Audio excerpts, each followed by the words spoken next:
Game 5 of the NBA Finals, Indiana, OKC, and we're going to do what we do on this channel every single day of the NBA season. We're going to strap in and compare my projections to some industry leaders out there, particularly our friends at Stochastic, see what they're thinking about the projections, the ownership data, see where I differ about things, who are the players I like more. We're going to find that out. The halfway point of this video, well, maybe not exactly halfway, but we'll also hop over to beta to see what the best market-based bets are right now. Hop back to Stochastic, we're at a DFS sim. By in this video, you know, all my must-plays, actually all the industry's must-plays, and my splash plays for today. Let's get into it. It'd be great to finish the year and not blow the intro I've done a million times, but you know, that's how it goes. We got at least a couple more games this week. Game 5 today, game 6 coming up. I think, is that on Friday? Let me check that one more time. No, Thursday would be game 6, and game 7 would be next Sunday, so I probably would not be available for that one. But looking like we are at least going to be getting, I mean, we're absolutely going to be getting at least 6 games here. For me, I feel like last game kind of felt like what it seemed like what I was expecting this entire series. Thunder putting some beatdowns down was really the main thing there. Obviously, the game is still mostly competitive through the early parts of that one, but Thunder went big in that one. Really was one of the biggest successes from the video. Frankly, a lot more successful than the actual slate was for me. But on this video, I talked about the idea of them starting Isaiah Hartenstein, how that was a move that they did the entire regular season. It being kind of odd, they decided to not go that way with coach, you know, for the coach of OKC, really thinking that I would say outthinking himself more than anything with how he's played. But last game, we didn't see a ton of overall opportunity for Hartenstein, even though he did get that start, played, I believe, 21 minutes. We'll go to the popcorn machine here. 21 minutes of change, started both the first half and the second half, so it wasn't one of those things where he doesn't start the second half after starting the game and they go a different direction. They did stick with him for the most part here, even though the minutes weren't great. The big thing, though, I would say observation-wise from last game, ton of minutes from Jaylen Williams, ton of minutes for Lou Dort, ton of minutes for Chet Holmgren, ton of minutes for SGA. It's sort of your core 4 here. The other guys rotating around that with Hartenstein, with Alex Caruso, Aaron Wiggins getting a little bit of run, more so in the first half, a little bit less in the second half. Kason Wallace still playing 19 minutes here, but for the most part, Kendrick Williams still in the mix at 11 minutes.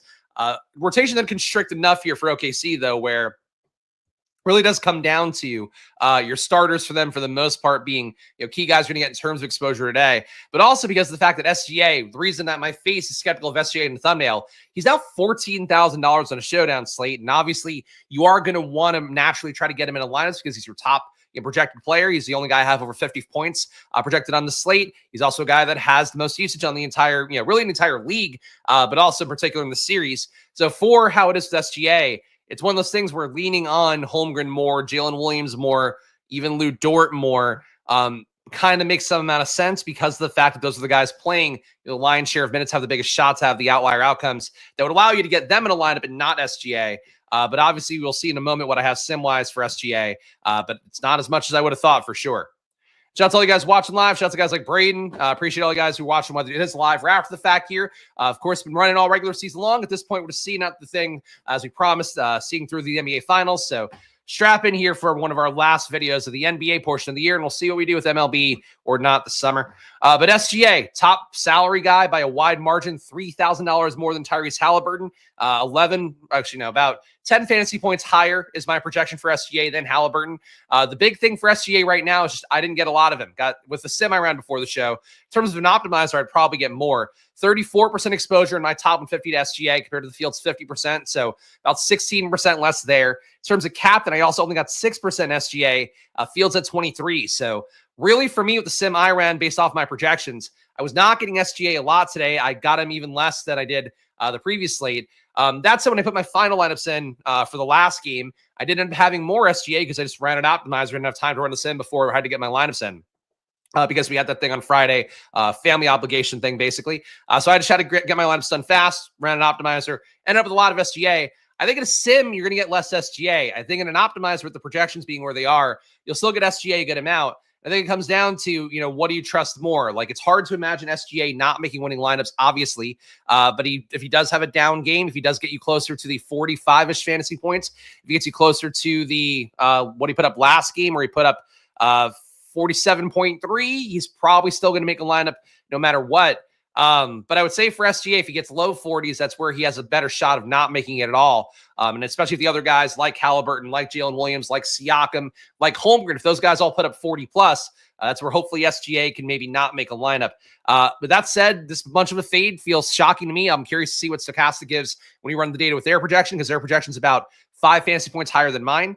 But I feel okay about my projection. I gave these guys the rates, actually one change in my data for just these last couple games. Gave these guys the rates for just the finals. Just trying to kind of find some micro advantage here because I feel like my lineups are not really singing in the way they usually do. And I think it's because the playoff rate data has become a little bit muddled between the series and how things do move around a good amount from series to series with like who gets more usage, who doesn't.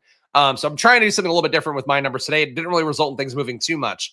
But for SGA, though, really the main point here is that I think for him, like, you're not going to want to fade him. Nobody's going to want to fade him. I think that's why a sim is more comfortable doing it, because the players themselves probably won't, and an optimizer by itself probably won't. I find it hard to leave SGA to make a winning lineup, but the data's the data. That's what I'm getting. Tyrese Haliburton, 49% of my top 150 has compared to the field's 38 in the sim I ran before the show. I also got a lot of Haliburton and captain, 20% there compared to 9.4%. That's what the field's ownership is. For Haliburton, he decided a similar amount over the field last time out. He did put up 25% usage last game, but only 33 DK points in that one, 31.9 if you are a sicko out there playing on FanDuel. For Haliburton, the usage is there, the opportunity is there. We are getting closer to do or die time, I would say, for a guy like Haliburton here, who has come through in those kind of situations throughout the entire playoffs. If the Pacers lose this game, like, they're very likely to not make it back to OKC, I would think at that point. Just the talent disparity, even though the series has been close, like, I really find it hard to believe with the Vegas total today moving to 9.5 points for OKC, really doesn't feel like the series should be a 2-2 to me. So I think for Haliburton, this being a spot where the Pacers go balls out because they don't want to be down 3-2 because they're not actually as competitive as it seems. I think that's where you see things go today, where Haliburton probably plays the most minutes he can play. Played 36.5 last game, which led the team. I think for Haliburton, he's going to get a ton of run, and he is 3K less cheap, or 3K less than SGA, so much cheaper overall. That's it for Haliburton. My big issue for him, getting a ton of him. Jaylen Williams projects better for me, pretty much $9,800 salary compared to $11K for Haliburton. Getting 42.3 fantasy points for Jaylen Williams compared to 43 for Haliburton. So as a result, Jaylen Williams and Haliburton coming up a ton for me, but I am getting the most of Jaylen Williams.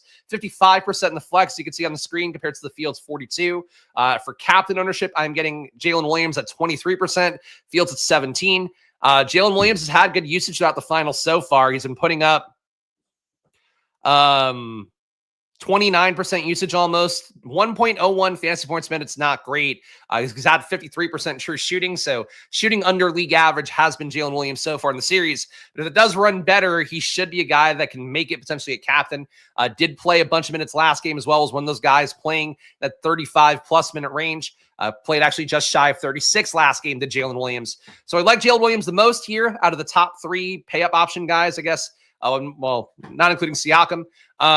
But I would say for Jaylen Williams, I think he's a strong play. I think he's a strong captain play. And he and Haliburton will both be my highest owned captains, it looks like, overall. Pascal Siakam getting 23% for me here, fields at 29. Siakam was a monster last game, put up 50 fantasy points in that spot, or 50 DK points on about 25% usage, 35 minutes of court time for him. Basically what ended up happening last game was the thing that we talked about as well, where got the Hartenstein starting thing right. That didn't actually matter a ton for lineups because Hartenstein himself wasn't that good. But Scott right about Siakam basically was that a lot of people are going to play Mathurin and McConnell coming off the big games and had off the bench the game before that. As a result, what you want to do then, in terms of just like DFS game theory, is, okay, people are assuming that the bench guys are going to get a lot of scoring going. You want to assume that somebody in the starting group is going to score more then and kind of pulls away. Or, you know, in other situations, you could go to another bench guy. And in this case, I guess Obi Toppin had a good game off the bench too. So kind of worked both ways. But Siakam went nuts. Obi Toppin went nuts. Basically, that's how you end up having a situation where Mathurin and McConnell end up failing pretty meaningfully, with McConnell putting up 11 fantasy points, Mathurin putting up 10. Those guys basically lost minutes because Neesmith was out there a little bit more. Toppin was out there a little bit more. I don't think that really affected them too much. But basically, the production flows away. That's sort of how you want things to go. If you are trying to get leverage against sort of what you're expecting the field to do in a chalky way. In this case, for Siakam, he went nuts last game. So I think it's where you get more utility to try to go to Obi Toppin, who's his direct backup. Obi Toppin played every minute last game that Turner or Siakam was not playing. He basically was playing backup 5 and backup 4. So Obi Toppin's a way to get away from Siakam. The issue is that Toppin also was good last game. So I think maybe going more Miles Turner, more Haliburton, more Neesmith, more Nembhard seems like an obvious way. Trying to go back to McConnell and Mathurin be another way to say the production flows back to that bench group after having a down game last time out. That'll make people jump off the ship ownership-wise. But Siakam, I think really the big issue for me is that he's not projecting terribly well because he's been frankly a different player in this playoff so far, where he's putting up, I mean, the entire season he's put up 1.1 fantasy points a minute. In the Thunder series so far, he's put up 1.23. So pretty big leap upwards for him in terms of how he's been producing. I think he's producing over his head, but he might just be a good match for the Thunder because he does bring, size, athleticism, can shoot, can also handle. Like he does a lot of stuff that I think maybe makes it easier for him to get some shots up against this team. I don't like being under the field on him, getting 23% here. I think Siakam, though, is one of your important plays because people will point chase it a little bit.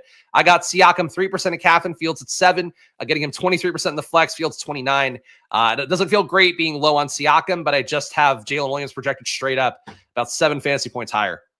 Chet Holmgren, 35% for the field, 25% for me in the flex, so I'm low there. Holmgren played 37 minutes last game, and that's despite Hartenstein starting in that one. So what was another thing that I really felt good about getting right on Friday was that for Holmgren, basically, he ended up playing more minutes, even though Hartenstein played more minutes, because it's not a thing where they were sharing minutes. It was a conscious decision for OKC to go bigger throughout the game, and they did that. They got decent results, even though Hartenstein had a negative plus-minus. It still was a spot where they clearly won the game. I think they stick with it here. So Holmgren getting big minutes. He's only projected for 30.3 here. He played 37 last game.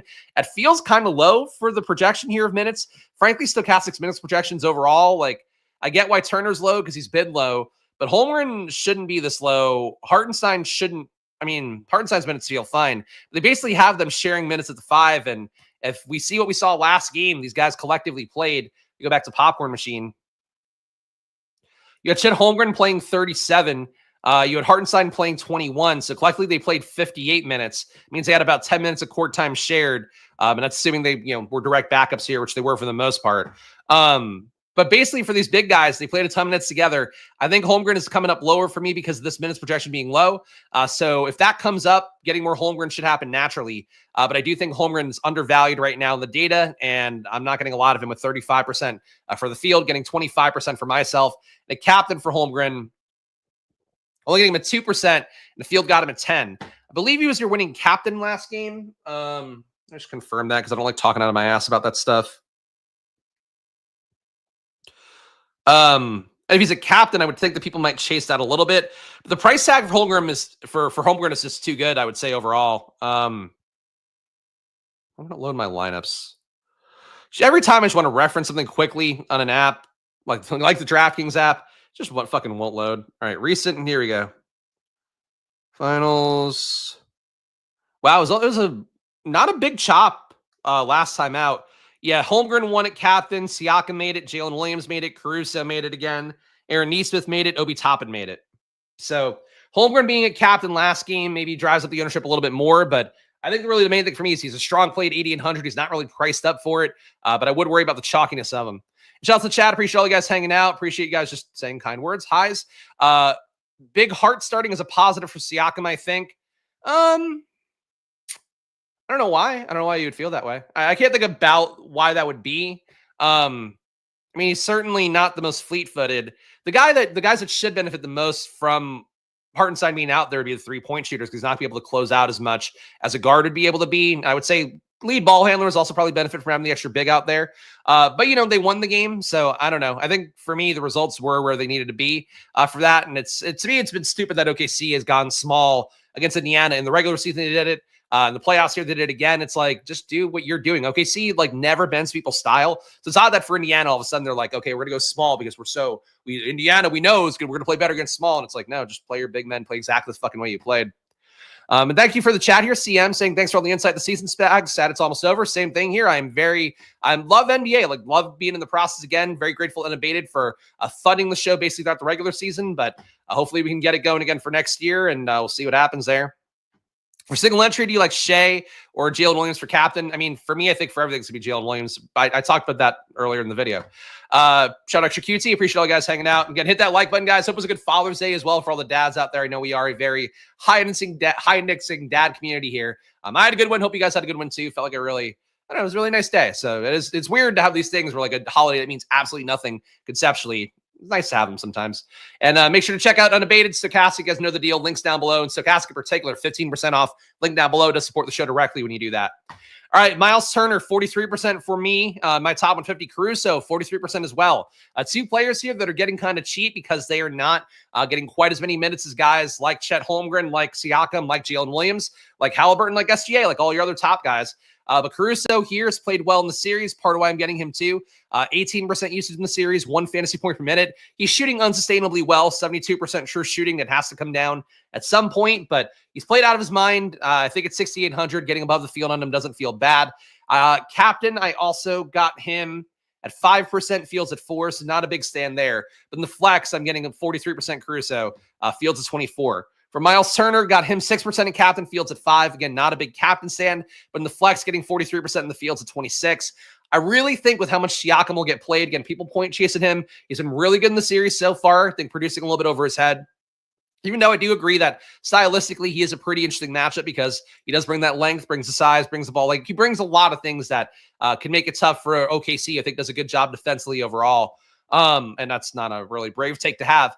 But I think if you see Siakam not succeed, like Miles Turner feels like he should be a better play. Earlier in the series, he was putting up like 25% or higher usage in games.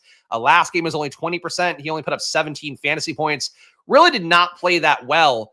He also had 5 fouls. Maybe that impacted him a little bit, though he didn't really lose time for the fouls in game too much. But for Miles Turner at 7,200, there really is big upside there for him at captain as well. Being able to cram in, Haliburton, SGA, Jaylen Williams, Siakam, some combo, those guys, Holmgren, makes it a lot easier to do that if you play Turner at captain or Caruso at captain. I think Turner is a more viable captain play to me than Caruso, but these guys in the flex, a little bit too cheap. They flow pretty well price-wise. I think they're both reasonable prices, and Caruso seems to be locked in the minutes, played over 30 last game, closed the game out as well. Certainly a guy that's probably going to siphon minutes away from Isaiah Hartenstein as the game goes on, assuming that Hartenstein's starting again.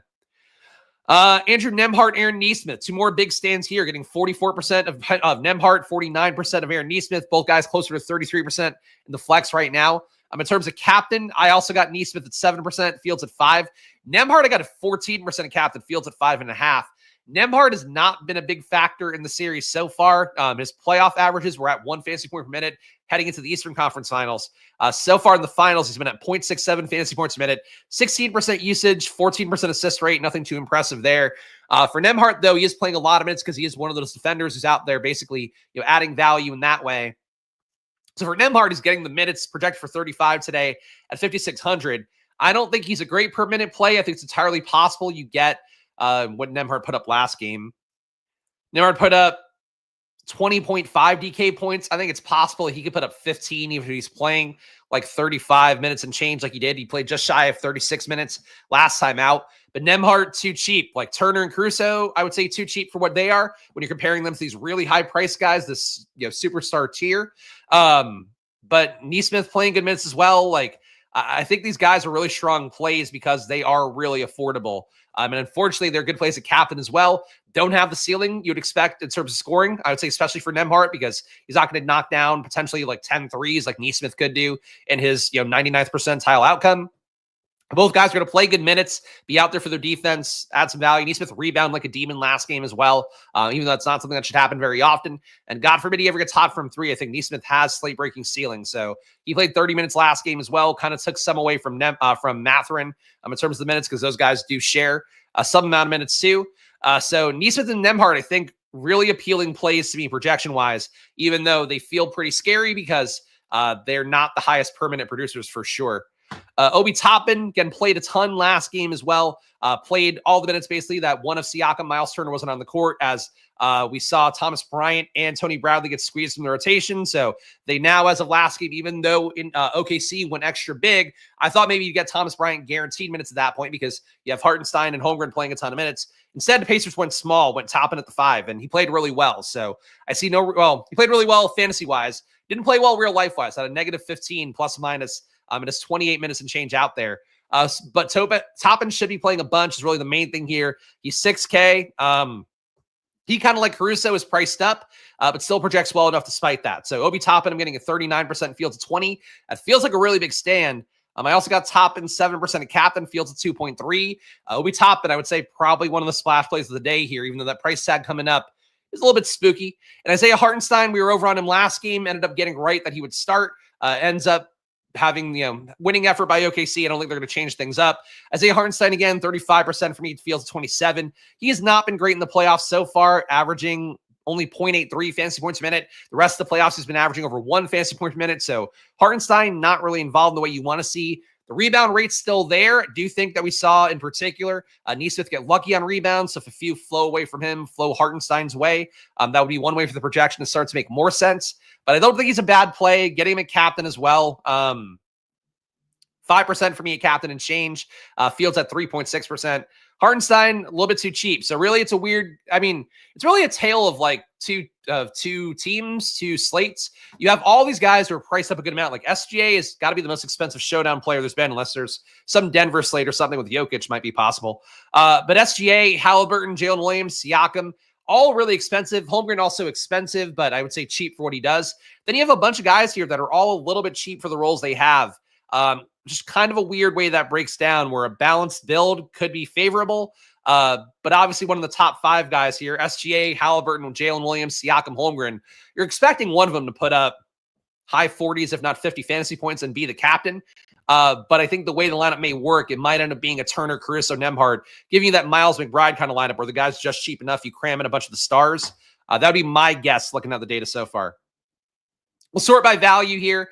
Take one last look through things. Value, though, I would say dissipating. Besides maybe 1 or 2 guys we'll see in a moment. Shep, due to like a 20-minute ceiling if Nesmith has foul issues. You might get Shepherd, Ben Shepherd. You also might get Mathurin. Depends what they need. If they need defense, you get Shepherd. If they need scoring, you get Mathurin. But Nesmith's foul issues have been there. He's not a great defender. He also keeps putting his arm on SGA, and SGA immediately baits a foul of them. I feel like it happens like twice a game. It's tough when SGA is switching on you every time, and that's what they're doing for Nesmith for sure. Upper respiratory infection. What do you accuse me of illnesses? Yeah, I feel like I have a little bit of a sore throat, but I don't know if I have an upper respiratory infection. Let's see. Paying the extra $400 for Kendrick gets me lower ownership. Probably find my way there. Okay. Kendrick Williams. So getting him at 28% for myself. Fields at 9.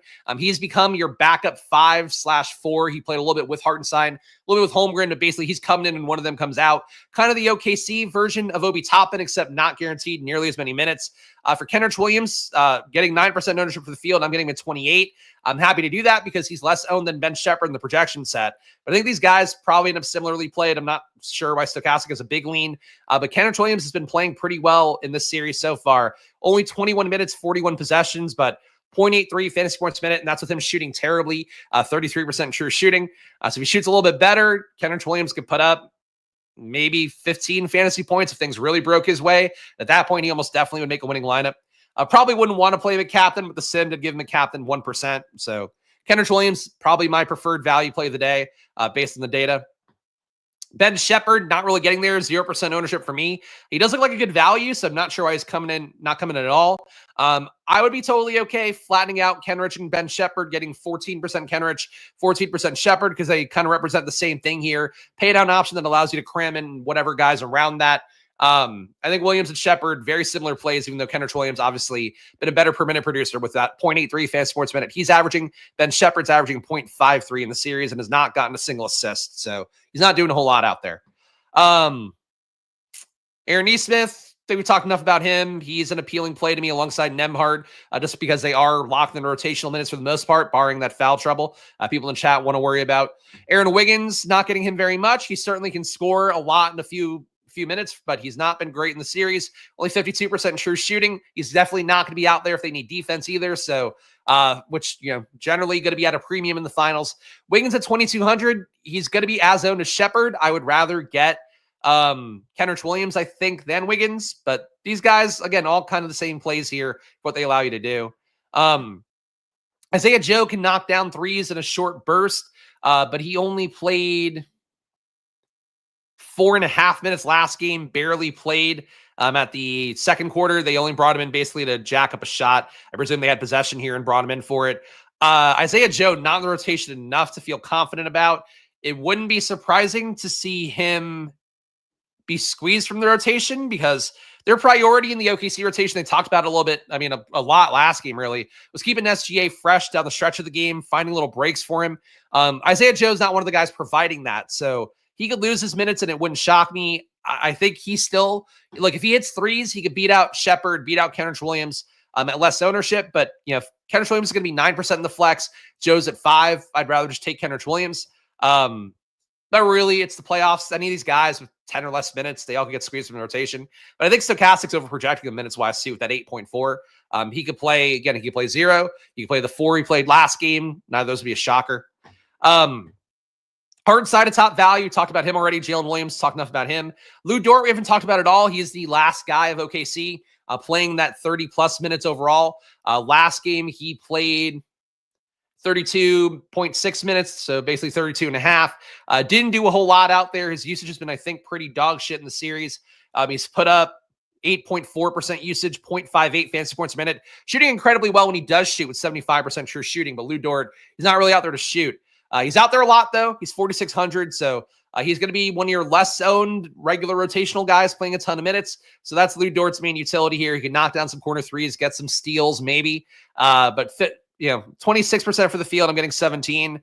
I'm not really going to go out of my way to get more Lou Dort. Getting him half the field at captain as well. Well, less than that. 0.7%, field's 2.1. Secondly, a third of the field's ownership for me for Lou Dort at captain. And Toppin and Turner we talked about. So that's pretty much everybody here, guys.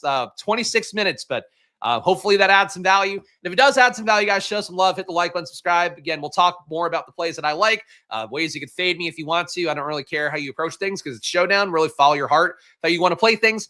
We do try to give you guys a good approach here as best we can. And of course, I am here showing you my gambling here, my data, my efforts. Same thing if we do MLB throughout the summer. Same thing if we're launching NBA back next year. It's been a fun year for me. And of course, you guys have seen my process every day. So hopefully, and I have a decent read on the work that goes in, and I do a lot of work to try to find whatever little sliver of an edge we can.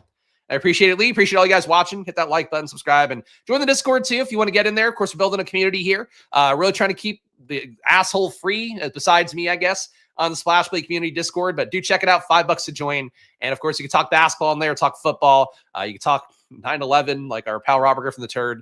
You follow your heart, really, but really the main thing is that it's a good place to talk about gambling, talk about the stuff as well, and of course, get my projections if you want for this last few games.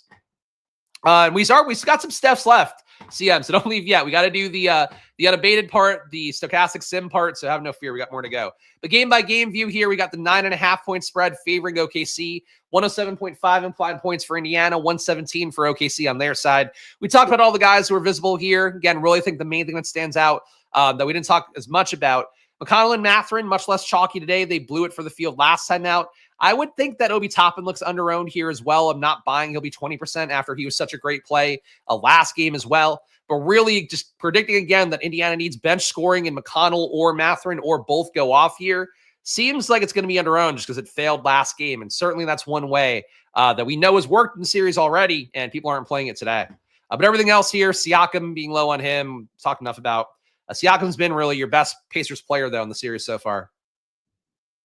And OKC with their 117 implied points, nobody else we haven't talked about here. Get Isaiah Joe, you're just hoping he can get on the court, though I would worry about his minutes shrinking away. Aaron Wiggins, he'll play a few minutes as well. Could get hot, could put up, realistically, he could put up like 20 real life points in 10 minutes, but there's no guarantee he gets the opportunity to do that because the way the series is going. And as the series goes on, guys like Wiggins usually do lose touches as it goes. You get more SGA, you get more Caruso, you get more Jaylen Williams, more of the key rotational guys. So I'm not crazy about Wiggins. Kenrich Williams can contribute in ways that aren't scoring related and getting usage. So I think he's an okay play. But really, we've talked enough about these guys. Kason Wallace, I guess the one we didn't talk about. He got squeezed in the starting lineup last game, played under 20 minutes. So Stochastic still has him for 20. He can, quote unquote, get hot relatively, but he's kind of like a fancier version of Ben Shepherd on the Pacers side. Like, you don't expect him to get a ton of minutes. It can flow away where he does get minutes somehow, but it's not your primary expectation, I think, no matter what. I think the Pacers cover that spread. I think they get blown out. I mean, I don't know. There's people love historical stuff for this. I think there was one Twitter thing I saw, which I don't want to misquote, but I believe favorites that return home in Game 5 have some really after tying the series up have some really astronomically high blowout rate. And sometimes those things end up being true. I think it tends to be more like the betting history things. But like I really do think OKC just visually, and I've been waiting for it, felt like they figured out how to run away with the series. So I wouldn't expect the Pacers cover, but the Pacers keep getting the horseshoe out of their ass or put it in their ass. Whatever you need to do to get luck. They keep doing it every game, so I don't know. It could happen again. I have been Pacers have been one of the hardest teams for me to project this entire year. Like I thought the Knicks had him. They didn't. I think OKC has had him. I thought they would have him in game one and would just run away with this. I thought we would see, more like a gentleman's sweep kind of series, and obviously we're not seeing that. So I really, as much as I believe in my ability to project things, I've not been able to get the Pacers right. They were just one of those teams for me. But let's load the market-based projections here because Unabated's premium projections aren't out yet. Of course, this is the big ones you want to see at Unabated. And again, Unabated, great tools here using market-based data as well as their proprietary projection-based data. So check them out, 20% off, link down below for Unabated, a great betting process here. If you want to get, in particular, if you're going to get volume in, really, that's the main thing here. You're hitting every bet that fits the criteria. And right now, the bet that fits the criteria would be Miles Turner over 13.5 points, minus 114 odds on FanDuel. Gets you about 2% EV. Still playable on DraftKings where it's minus 115 odds. But basically having that, 0.1% of juice means the difference between the bet being profitable enough to want to take and not being profitable enough with it being 1.6% EV on DraftKings. So you can see how important line shopping is here with the minus 114 being a bet that's, green flag. This one here, minus 115 odds, not quite green flag, but still bettable enough for Miles Turner today over 13.5 points. Rebounds, again, not going to be a ton of bets because these lines have been available for an entire weekend. So basically sports must get more efficient based off sharp action. You're not going to find big market edges at this point. Miles Turner under 5 rebounds, big fades on Miles Turner here. So I do think he's an interesting DFS play, but apparently not a good betting market play, at least for the overs. Miles Turner under 5 rebounds, good on Prize Picks, 3.7% EV. That's a pretty good line on there because it's 4.5 on DraftKings and on FanDuel. So for Miles Turner, under 5 rebounds, if you are playing pick'ems today on Prize Picks, 3.7% EV for the Miles Turner under on rebounds. Nothing else you'd want to bet because you do want a 2% or higher EV for these bets if you can get it. And let's see. And this is it, Aaron Nesmith. All right, Aaron Nesmith over 0.5 assists. That's so much juice, minus 200 to still be a profitable bet, but Unabated's market-based data has it as a 1.2 assist projection. So Aaron Nesmith over 0.5 assists just has to get one for you. Minus 200 is a ton of juice, man. God. I hate giving up that much juice in a bet, even if it is plus EV.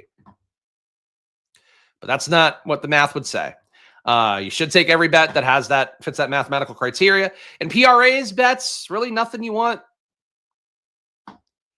This one's close to 0 and underdog for Siakam's under on 30.5 PRAs, but that's it, guys. Again, very efficient markets at this point for the sports books with having multiple days to price their bets properly and appropriately.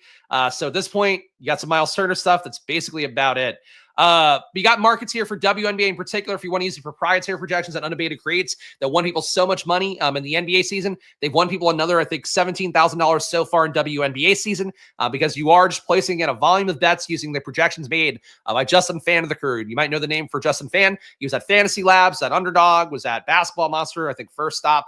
He's been in a ton of places making data there, and now he's doing it for Unabated for their paying customers. So check him out. 20% off, link down below for WNBA projections. And really, if you want to strap it and do the work, like I talked about on more length on Friday's video, getting in volume and betting is really the key thing. If you are using premium data, premium products like Unabated stuff, like Odds Shopper, like Odds Jam, if you want to try that out. But really, whatever you're using out there for market-based stuff, or projection-based stuff, you want to get that volume up because that's where you're going to realize the underlying ROI that the product gives you, assuming it's a good product. And Unabated is a good product. So check it out. Get a ton of bets in if you can. Even if it's $1 bets, just get that volume up. That's the main thing you're going to want to look for in betting. And let's go build some lineups for Stochastic in our last stage of things. And of course, this one will be no influence from me, just their data that was updated at 9:30 this morning. So I guess 9:45. Let's check that out. And shout out to Squeak Diesel. Appreciate seeing our guys who always leave kind comments live in the chat. Appreciate all you guys who watch these videos. It's been a long NBA season, but we've had a lot of successes here. And of course, I think if you enjoy the process, that's really the biggest success is. But just love if you can, subscribe down below, hit the like button, leave a comment. Goes a long way for me here. And of course, my goal is to do something this summer. I've thought about launching like a betting bankroll challenge thing just for fun, but I don't want to sign up for a bunch of books. So that's as far as that's gotten me so far. But I'm thinking about some stuff we can do on the channel that won't be high lift for me because I'm going to have to do a lot more best ball content this summer. But there'll be something coming up on the channel no matter what. And at the very least, I anticipate doing some best ball drafting for NBA coming up when those open too. So stay tuned in the channel. There'll be more things coming up here, but we will be here for the NBA Finals last 2 games and this week. And hopefully, if possible, I'll do Game 7 on Sunday, but it doesn't always work with family stuff. So we shall see. Oh, wow. Our daycare teacher is leaving too. She's pretty lazy. So but I just said, I guess it came through our app while I'm doing the stream. Yeah, I guess, yeah. So see, I shouldn't even say that because I feel bad, but like, we get no photos of Luke anymore, and like you're supposed to get photos, like it's not, not in real school. It's just like, she's just kind of phoning it in, but more power to her. I hope she got a great job. Your top ROI lineups right now for Stochastic. Again, this is just their data. My projections not influencing it at all. Your number one play, or your number one lineup: Jaylen Williams at captain, Alex Caruso, Andrew Nembhard, Lou Dort, Miles Turner, Tyrese Haliburton. I got to say for this lineup, these are all regular rotational guys, which is a positive to see. Nembhard, Dort, you want to critique the per minute stuff, you absolutely can. Caruso's definitely been playing over his head, like we talked about, over 70% true shooting. That's not going to hold. But, playing well enough here, getting usage. This lineup is balanced. Jaylen Williams, I like a captain. You're fading Holmgren, you're fading SGA, but that's the price you pay. This lineup does have SGA in it at number 2. SGA at captain, Aaron Nesmith, Isaiah Hartenstein, Jaylen Williams, Kenrich Williams, and Miles Turner. So you're seeing what you get when you don't play SGA. You're getting all guys in the rotation. It feels nice and balanced. Then for this one, you have SGA at captain and a bunch of dudes that are pretty flimsy plays besides Jaylen Williams. Everybody else, on the downside of playing the series so far. So that's a trade-off. You're going to play SGA at captain. Number 3, Chet Holmgren at captain, Alex Caruso, Lou Dort, Miles Turner, SGA, TJ McConnell. So not getting Mathurin in this one, but you are getting Holmgren, a thing that's hit before, McConnell, a thing that's hit before in the series. And Caruso, of course, has hit many times so far. At number 4, you have Chet Holmgren again at captain, Jaylen Williams, Kenrich Williams, the Williams boys, Pascal Siakam, TJ McConnell, and Tyrese Haliburton here. So Kenrich Williams being your value that makes things work. It's happening a lot in these top lineups. At number 5, McConnell at captain, Jaylen Williams, Kenrich Williams, Miles Turner, SGA, Haliburton. McConnell at captain's a very narrow outcome, but certainly one that can happen if they need production off the bench. So I'm not crazy about McConnell at captain as a concept, but again, these are guys that he was a guy along with Mathurin that people were frothing to play last game, and then they didn't hit, and then people are going to be off the train. So that's nothing too surprising. But anyway, for TJ McConnell, he's also your highest ROI play at captain. 1% ROI for him. Your only positive ROI player on the slate, according to Stochastic data, is TJ McConnell at captain. Number 2, it's McConnell in the flex. Number 3, it's Obi Toppin at captain. Number 4, it's Chet Holmgren at captain. Number 5, Kenrich Williams in the flex. Number 6, Miles Turner at captain. Again, really do think there's a nice price tag for him. And I do think as well, if Siakam were to somehow fail to the extent that he doesn't make a lineup, I think Miles Turner making it probably becomes a higher likelihood. Jaylen Williams, a captain, right behind Miles Turner here. So pretty even balance at captain and flex, but McConnell definitely beloved here by Stochastic's data. In the top 150, Stochastic's highest exposed flex players. Number 1, Jaylen Williams, 51% fields at 43. So Stochastic with me on Jaylen Williams being one of the better plays in the slate. Number 2 is SGA, 45% fields at 49. So slight fade on SGA in the flex, but definitely not a noteworthy one. Miles Turner, 42% fields at 25. Really big stand on Miles Turner. TJ McConnell, 41% fields at 24. So a 17% leverage stand on TJ McConnell in the flex. Andrew Nembhard, 35% fields at 33. Not really a big stand there, but not a fade for sure.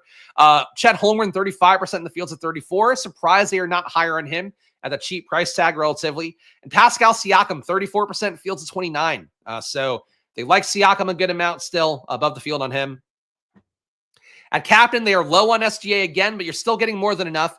19% of captain for Stochastic's top 150 lineups in the fields at 23 for Shai Gilgeous-Alexander. Jaylen Williams flat with the field at 18%.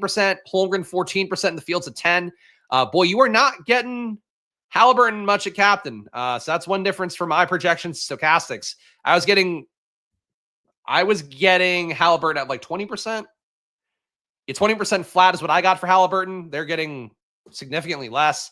But they got Jaylen Williams, 18% in captain, Holmgren, 14%, Siakam, 9% compared to the field, 7%. McConnell, 8% in captain, fields at 2%. It's a really big stand on McConnell at captain. Miles Turner, 6%, fields at 4%. Caruso, 5%, fields at 3.7%. Overall, the highest leverage plays. McConnell in the flex, 17% more in the field. Turner in the flex, 17% more in the field. Kenrich Williams in the flex, 11% more in the field. Jaylen Williams, 8% more in the flex. Obi Toppin, 7% more in the flex. McConnell, 6% more in the flex. And Seakum, 5% more in the flex. Negative leverage plays. Kason Wallace, 16% less in the field in the flex. Again, he was really squeezed from the rotation. He's gotten cheaper, so you can still play him, but going the wrong way minutes-wise for sure. Tyrese Haliburton, 10% less in the field right now in the flex for him. So Stochastic doesn't like him at captain, doesn't like him in the flex. Mathurin, 9% less in the field in the flex. So they love McConnell, don't like Mathurin. I feel like if you like McConnell, you should like Mathurin in some lineups together, some lineups separately. Like they do the same thing basically, which is like microwave scoring off the bench if needed. So I don't know. It's odd for me to be low in Mathurin, given those guys with the same price tag. He and McConnell. Aaron Nesmith, 7% less in the flex. Lou Dort, 7% less. Ben Shepherd, Stochastic, not liking either. 6% less in the flex. And Aaron Wiggins, 6% less in the flex too. So really some noteworthy fades, but the stands, I think, for McConnell, for Miles Turner, for Kenrich Williams, I would say probably your most noteworthy things for Stochastic. But that's the industry must plays, guys. I'm going to give you my splash plays one more time. But please show some love, subscribe, hit the like button, leave a comment. Again, just one dude showing you my gambling as best I can every day. And I've fulfilled my promise of showing up pretty much every Monday to Friday here during the NBA season. Of course, it is a lot of work, but we've had a lot of fun here. And frankly, if you enjoy this stuff, you'll hopefully understand the sport better by just taking all the things that are in my head, and then maybe can become yours. No, but like talking about basketball this way is like, I think the way you should be talking about basketball. It is still a finite possession sport, for NBA in particular, and for showdowns in particular. If possessions don't go one way, they go somewhere else. If shots don't go one way, they go somewhere else. That's the way to view basketball. So it's one of the most important things. And took a while for me to get there in my brain, but now hopefully it shines through that you can know basketball if you put in the work. Even though you're still going to get shit wrong, like Pacers should fucking be swept by now. But my takes for the day, or my splash plays for the day, it's going to be, it's got to be Obi Toppin, big stand on him. Miles Turner, unfortunately, big stand on him. Jaylen Williams, I like a lot more. Nesmith, I like a good amount more. Nembhard, I like a good amount more. Hartenstein, I feel like I'm mostly close to the field on, so I don't think that's as crazy of a big stand. Haliburton, I'm high on. Caruso, I'm high on. And SGA, I'm low on. Holmgren, I'm low on. Seakum, I'm lower on. Those are sort of my stands here. So if you want to fade me today based off my data, playing more Benedict Mathurin, playing more Kason Wallace, so those guys aren't good. More McConnell, which Stochastic, again, loves. Playing more SGA, just playing him at captain or in the flex, playing him in every lineup. It's not something I think I'm going to get in my data. And more Siakam, more Holmgren. That's probably, if you want to fade me, build some lineups that I'm not going to get. That's when I'm going to do that. So hope that added some value, guys. Again, join that Discord if you can. $5 to join. And of course, trying to build a community on there. If you want my data, you can also get access to that. Though at this point, I don't know if it's worth money for you guys, but join the Discord no matter what. $5 to join to support the channel directly. And in particular, if you want to see MLB stuff, you got to join the Discord, because if there aren't enough people signing up, I'm just not going to be able to do it with my time and all that. But that's that for today, guys. Appreciate all you guys who did watch. Hit that like button, subscribe. You guys know the deal. Hope it was a good Father's Day for all you guys who appreciate some of the chats like this here. There we go. Happy belated Father's Day. I appreciate it. It was a nice day. Hope it was for you guys too. But I will see you guys again soon. So at the very least, back on Thursday, I think was what we said. Back on Thursday for Game 6. And hopefully this will go well for us today. And hop in the Discord. Of course, I'll be updating my projections throughout the night. So check that out, guys. I'll see you soon. Enjoy your days. Good luck. And bye-bye.